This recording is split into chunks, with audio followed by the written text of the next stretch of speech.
Thank you for joining us today on Homestead for Life. Today we are going to make a space saver garden. We are going to plant some seeds in these little pots. They're stackable 3-tier planters.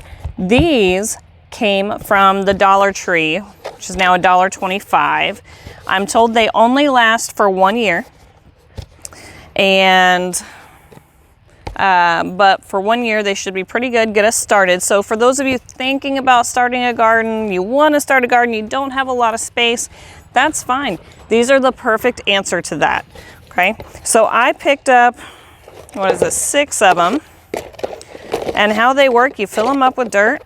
You do have to poke the drain holes out of them. So we're gonna poke the holes out, we're gonna fill them up with dirt, put our seeds in them, and then stack them up on the patio so they can get some light and so that they're close to our hose and we can keep them watered and growing well. Okay, now that we've got all of our holes punched out with a couple extra cracks, because again, these came from the Dollar Tree. I imagine the ones from Amazon or Walmart would not do that. Now we're gonna fill them up and then we're gonna put our seeds in them. So remember, depending on your soil mix, your compost potting mix, whatever you're using, you want to make sure that it's moist before you put your seeds in it, okay? Because what will end up happening if it's dry, like if you're using peat moss straight out of the bag, something like that, is it will suck all the moisture out of your seeds and dry and kill your seeds. So this mix has already been pre-moistened. And then I have these 2 pieces of onions that grew from onions I forgot about in my kitchen and started growing out of one of them. And I cut off all the dead and rotting onion they were attached to, but that included where the roots had started at the bottom. So there's a good chance these are not gonna make it, but we're gonna plant them anyway and find out. So check this video for updates later, because if they survive, I will certainly tell you. But they have been chopped off from their roots for about 2 days now. They don't look particularly thrilled about it, but we'll see.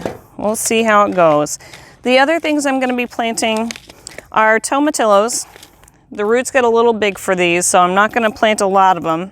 Probably just 1 in each thing, and the roots will intermingle and they'll be fine. Swiss chard, and then scallop squash, because I love squash. I love squash, it is my favorite vegetable. So I'm hoping that 1 in each of these little 4-inch pots here will grow enough, and of course it'll pour out the sides. So we'll see. I think I'm choosing things that are too big for these little pots, but these are the things I want to eat. So these are the things I'm going to try to grow. So now that we've got our pots full of dirt, we are going to throw some seeds in here. So first I'm going to do my leftover onion spot, and then one of my little sets here of my tomatillos, which are in the tomato family, which means their roots need like, I don't know, 6 to 8 feet of dirt. So we will see how these work. My hopes are not super high, but I'm gonna try them anyway. The next one is Swiss chard. And the reason I'm doing Swiss chard is this is going to be on my patio. It's only going to get sunlight for probably about half the day. And Swiss chard is not a Florida summertime vegetable. And even though it's still spring, it's a relative term in Florida. So we are going to try it on the patio with only partial sun and see how it goes.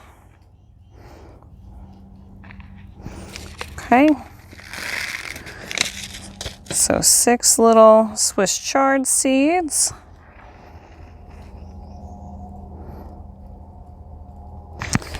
And then 6 of my scallop squash. Some things that would do really well in these, and I just didn't have those seeds handy, is broccoli or bok choy. I've been very successful with both of those. Even during the summer months, they've been okay. The bok choy was pretty unstoppable. The broccoli did bolt a little early during the summer if you're not planting it early enough to get that springtime crop. But both have done really well for me, and both would be able to fit in these. They do both get tall, but they would spread out enough. And that's it. So I'm gonna water these one more time. I'm going to stack them on my patio, on my other patio table, just like this.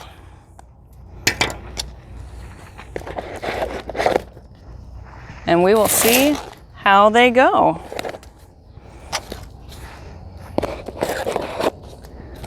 Thank you for joining us at Homestead for Life, and please do not think that just because you don't have several acres that you cannot grow a garden. You absolutely can, and you can start it affordably. If this works for you, then you can buy better planters next year. You can buy the little raised beds or patio boxes. There's a ton of options out there. Get out there, plant something. Thank you for joining us. Please like our video and subscribe to our channel.